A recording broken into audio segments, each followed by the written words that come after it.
ಗಾಡಿ ತಗೊಂಡಿಲ್ಲ, ಎಷ್ಟು ಖುಷಿ ಆಯ್ತು.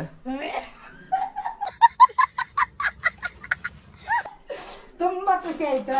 ಹೆಂಡತಿ ಫಸ್ಟ್, ಮಕ್ಳು ಫಸ್ಟ್. ಹೆಂಡತಿ ಫಸ್ಟ್. ಹೆಂಗಿದೆ ಓಪನಿಂಗ್ ಥ್ರಿಲ್ಲು, ಯಾರು ಬಿಟ್ಕೊಡಲ್ಲ.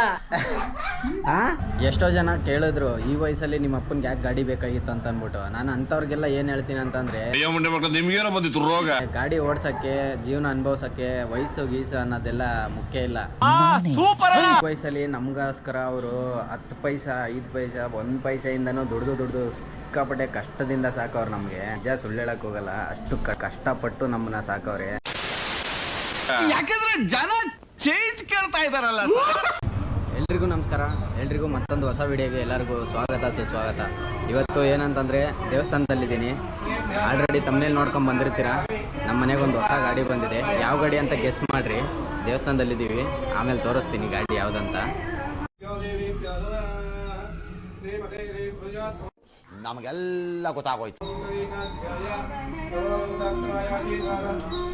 ಗಾಡಿ ಏನಕ್ಕೆ ತಗೊಂಡ್ವಿ ಅನ್ನೋದು ಕರೆಕ್ಟಾಗಿ ಹೇಳ್ಬೇಕಂತಂದರೆ,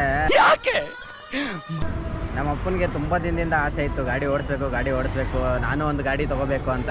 ಸೊ ಅವರು ತುಂಬ ದಿನದ ಆಸೆ ಇವತ್ತು ಈಡೇರಿಸ್ತಾ ಇದ್ದೀವಿ. ಮಹಾಲಕ್ಷ್ಮಿ ನಮೋ ನಮಃ ಮಮ ಅನುಗ್ರಹಂ ಗುರುಃ ಬಲಿಂ ಶ್ರೀಕೃತ್ಯ ನಮಃ.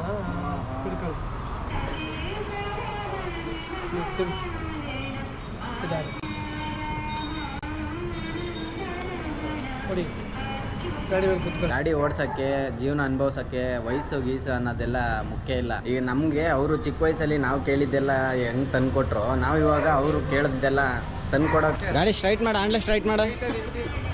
ಆರಾಮಾಗಿ ದಿನ ಇರ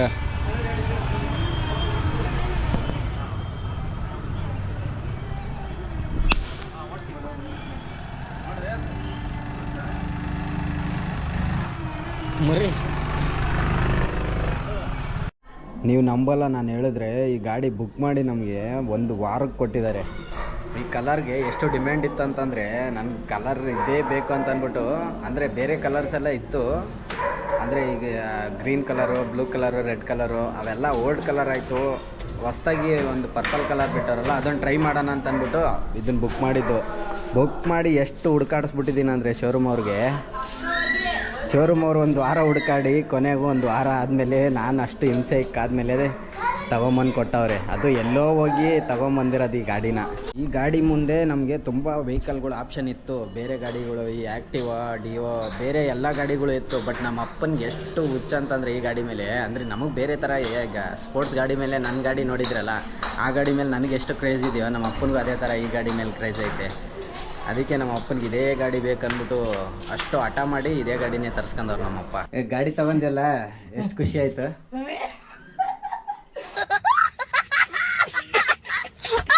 ತುಂಬಾ ಖುಷಿ ಆಯ್ತು.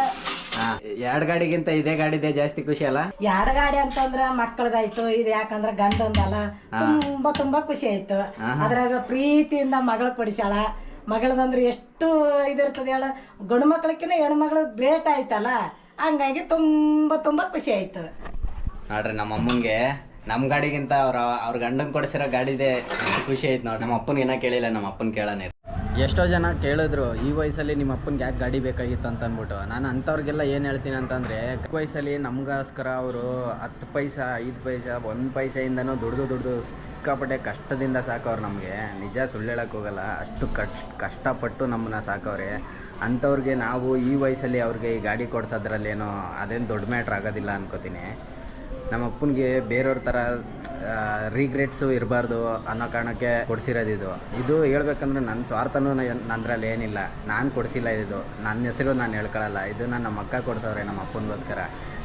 ನಮ್ಮ ಅಕ್ಕನೇ ಏನಕ್ಕೆ ಕೊಡಿಸಿದ್ರು ಅಂತಂದರೆ, ಅಂದರೆ ಈ ಎಲ್ಲ ಫ್ಯಾಮಿಲಿಗಳಲ್ಲೂ ನಾರ್ಮಲಾಗಿ ಇದ್ದಿದ್ದೆ ಅಲ್ವಾ. ತಂದೆ ಮೇಲೆ ಮಗಳ ಪ್ರೀತಿ ಜಾಸ್ತಿ ಇರುತ್ತೆ, ತಾಯಿಗೆ ಮಕ್ಕಳದು ಗಂಡು ಮಕ್ಕಳ ಪ್ರೀತಿ ಜಾಸ್ತಿ ಇರುತ್ತೆ. ಹಂಗೆ ನಮ್ಮ ಫ್ಯಾಮಿಲಿಲೂ ಹಂಗೇ. ಸೊ ಅದಕ್ಕೋಸ್ಕರ ನಮ್ಮ ಅಕ್ಕ ನಮ್ಮ ಅಪ್ಪನಿಗೆ ಅಷ್ಟು ಕಷ್ಟಪಟ್ಟು ಕೊಡ್ಸವ್ರೆ. ಈ ಗಾಡಿ ತಗೊಂಡಿಲ್ಲ, ಇವಾಗ ಏನ್ ಅನ್ಸ್ತೈತೆ? ನಮ್ಗ ಖುಷಿ ಅನಿಸ್ತೈತೆ. ಹಾ, ಈಗ ನಮ್ಮ ಮಗಳು ಕೊಡ್ಸಿದ, ನಮ್ಮ ಭಾಷೆದಾಗೆ ಮಾತಾಡಿರ್ಲಕ್ಕ. ನಮ್ಮ ಮಗಳು ಕೊಡ್ಸ್ಯಾಳ, ಅದಕ್ಕ ಖುಷಿ. ಒಬ್ಬ ಮಗಳು ಅಂತಲ್ಲ, ದೊಡ್ಡ ಮಗನು ಇಷ್ಟ, ಸಣ್ಣ ಮಗನೂ ಇಷ್ಟ, ನಮ್ಮ ಹೆಂಡತಿನೂ ಇಷ್ಟ. ಎಲ್ಲಾ ಪ್ರೀತಿಲಿಂದ ಕೊಡ್ಸಿರ, ನಾ ಪ್ರೀತಿಯಿಂದ ಸಂತೋಷವಾಗಿ ಓಡಿ ಆಡಿಸ್ತಾ ಇದ್ದೀನಿ. ಅಷ್ಟೇ ನಮ್ದು. ಇವಾಗ ಒಂದೇ ಒಂದು ಕ್ವಶನ್ ಕೇಳ್ತೀನಿ ನಮ್ಮ ಅಪ್ಪನ್ಗೆ. ಹೆಂಡತಿ ಫಸ್ಟ, ಮಕ್ಳು ಫಸ್ಟ? ಆ ಹೆಂಡತಿ ಫಸ್ಟ್. ಯಾರು ಬಿಟ್ಕೊಡಲ್ಲ. ಅವ್ರು ಹೆಂಡ್ತಿದಿರ್ನ ಯಾರು ಬಿಟ್ಕೊಡಲ್ಲ. ಯಾರ್ ನಿಮ್ಮ ಅಪ್ಪ ಅಮ್ಮಂದಿರ್ಗಾದ್ರೂ ಕೇಳ್ರಿ, ಇಲ್ಲ ಇನ್ನೊಬ್ರಿಗೆ ಯಾರಿಗಾದ್ರೂ ಕೇಳ್ರಿ, ಫಸ್ಟ್ ಹೇಳೋದೇ ಅವ್ರು ಅದನ್ನೇ. ಗಂಡ ಅಂದ್ರೆ ಫಸ್ಟ್ ಅವ್ರದೇ ಅಲ್ವಾ. ದೇವ್ರು ಅಂದ್ರೆ ಮನೆ ದೇವ್ರ ತರ ಅವ್ರು ನಮಗ್ ಬೇಕು, ಮಕ್ಕಳು ಸೆಕೆಂಡ್. ಹಂಗಂತ ಭೇದ ಭಾವನೆ ಮಾಡೋದು. ಎರಡು ಬೇಕು, ಎರಡು ಕಣ್ಣಿದ್ದಾಗ. ಯಾ ಕಣ್ಣು ಕಳ್ಕೊಳಕ್ಕೋ ಇಷ್ಟ ಇರಲ್ಲ. ಇಷ್ಟು ಚಿಕ್ಕ ಗಾಡಿ ತಗೊಂಡಿದ್ರು ವಿಡಿಯೋ ಮಾಡ್ಬೇಕಾ ಅಂತ ಕೆಲವೊಬ್ರು ನನ್ ಕ್ವಶನ್ ಮಾಡೋರು ಇರ್ತೀರಾ, ಇಲ್ಲ ಮನ್ಸಲ್ಲಿ ಅನ್ಕೊಂಡಿರ್ತೀರಾ. ಅಂಥವ್ರಿಗೆ ನಾನೇನು ಹೇಳ್ತೀನಿ ಅಂತಂದ್ರೆ, ಇದು ನಿಮಗೆ ಚಿಕ್ಕ ಗಾಡಿ ಆಗಿರ್ಬೋದು, ಬಟ್ ನನಗೆ ಇದು ನಮ್ಮ ಅಪ್ಪನ ಖುಷಿ ಇದ್ರು. ನಮ್ಮ ಅಪ್ಪ ಅವ್ರ ಖುಷಿ ಮುಂದೆ ನಮ್ದು ಯಾವುದು ಇಲ್ಲ. ಇವಾಗ ನಮ್ಮ ಕೈಲಿ ಆದಷ್ಟು ನಮ್ಮ ಅಪ್ಪ ಅಮ್ಮಂದಿರನ್ನ ಚೆನ್ನಾಗಿ ನೋಡ್ಕೊತಾ ಇದೀವಿ. ನೀವು ಯಾರಾದ್ರೂ ಈ ವಿಡಿಯೋ ನೋಡ್ತಿರೋರು ಅಪ್ಪ ಅಮ್ಮಂದಿರಿಗೆ ರೆಸ್ಪೆಕ್ಟ್ ಕೊಡ್ರಿ. ದಯವಿಟ್ಟು ಅಪ್ಪ ಅಮ್ಮನ್ನ ಕರೆಕ್ಟಾಗಿ ನೋಡ್ಕೊಳ್ರಿ. ಅಪ್ಪ ಅಮ್ಮನ್ನ ಎಷ್ಟು ಖುಷಿಯಿಂದ ನೋಡ್ಕೊತೀರಾ, ಮುಂದೆ ನಿಮ್ಮ ಮಕ್ಕಳು ನಿಮ್ಗೆ ಅಷ್ಟೇ ಖುಷಿಯಾಗಿ ನೋಡ್ಕೊತಾರೆ. ಇದು ಮಾತ್ರ ಕಟ್ಟಿಟ್ಟು ಬುತ್ತಿ. ಕರ್ಮ ಅನ್ನೋದು ಯಾವತ್ತೂ ಬಿಡೋದಿಲ್ಲ. ಕರ್ಮ ಅನ್ನೋದು ಹೊಡೆದೇ ಹೊಡೆಯುತ್ತೆ. ನೀವ್ ಹೆಂಗ್ ಅಪ್ಪ ಅಮ್ಮ ನೋಡ್ಕೋತೀರ, ಅದೇ ತರ ನಿಮ್ ಮಕ್ಳು ನಿಮ್ನ ನೋಡ್ಕೋತಾರೆ. ಈ ವಯಸ್ಸಲ್ಲೂ ಏನಕ್ಕೆ ಗಾಡಿ ತಗೋಬೇಕು ಅಂತ ನಮ್ಮ ಅಪ್ಪನ್ಗೆ ಅನ್ಸುತ್ತೋ ಅಂದ್ರೆ, ನಮ್ಮ ಅಪ್ಪ ಅವ್ರ ಅಣ್ಣ ತಮ್ಮಂದಿರು 4 ಜನ, ಅವ್ರಿಗೆ 4 ಜನ ತಮ್ಮಂದಿರು, ಅವ್ರಿಗೆ ಇನ್ನೊಬ್ರು ಅಣ್ಣ ಇದ್ರು, ಅವ್ರು ತೀರೋದ್ರು. ಸೊ ನಮ್ಮ ಅಪ್ಪನ್ಗೆ ಏನಕ್ಕೆ ಅನಿಸ್ತು ಅಂತಂದ್ರೆ, ಅವ್ರ ತಮ್ಮಂದಿರು ಎಲ್ಲಾರು ಗಾಡಿ ಓಡಿಸವ್ರೆ, ಅವ್ರೆಲ್ಲಾರು ಗಾಡಿ ತಗೊಂಡಿದ್ರು. ಬಟ್ ಆದ್ರೆ ನಮ್ಮ ಅಪ್ಪ ಇವತ್ತಿನವ್ರು ಗಾಡಿ ಓಡಿಸೂ ಇಲ್ಲ, ಗಾಡಿ ತಗೊಂಡು ಇಲ್ಲ. ಅವ್ರಿಗೆ ಆ ಗಾಡಿನೂ ಓಡ್ಸಕ್ ಬರಲ್ಲ, ಸ್ವಲ್ಪ ಬೋಲ್ಡ್ ಆಗಿ ಓಡಿಸ್ತಾರೆ. ಆದ್ರೂ ಗಾಡಿ ಓಡಿಸ್ಬೇಕು ಅನ್ನೋದು ಒಂಥರ ನಮ್ಮ ಅಪ್ಪನ್ಗೆ ಇಷ್ಟ. ನಾನು ಒಂದ್ಸರಿ ಗಾಡಿ ಅನ್ನೋದು ಓಡಿಸ್ಬೇಕು, ಗಾಡಿ ನಾನು ಹಿಡ್ಕೋಬೇಕು ಅನ್ನೋದೊಂದು ಆಸೆ ಇತ್ತು. ಸೊ ಈ ವಿಡಿಯೋ ನೋಡೋರ್ಗೆ ಏನ್ ಹೇಳ್ತೀನಿ ಅಂತಂದ್ರೆ, ವಯಸ್ಸಿದ್ದಾಗ ಮಾಡ್ರಿ, ವಯಸ್ಸು ಮೀರೋದ್ಮೇಲೆ ಏನು ಮಾಡಕ್ ಆಗೋದಿಲ್ಲ. ಈಗ ನಮ್ಮ ಅಪ್ಪ ಅವರು ಹೆಂಗ್ ರಿಗ್ರೆಟ್ ಪಡ್ತಾವ್ರೆ, ಆತರ ನೀವು ಮುಂದಕ್ಕೆ ರಿಗ್ರೆಟ್ ಮಾಡಕ್ ಹೋಗ್ಬೇಡ. ಈಗ ಇರೋದನ್ನ ಅನುಭವಿಸ್, ಮುಂದೆ ಇರೋದನ್ನ ನೋಡ್ಕೊಳ್ಳಿ.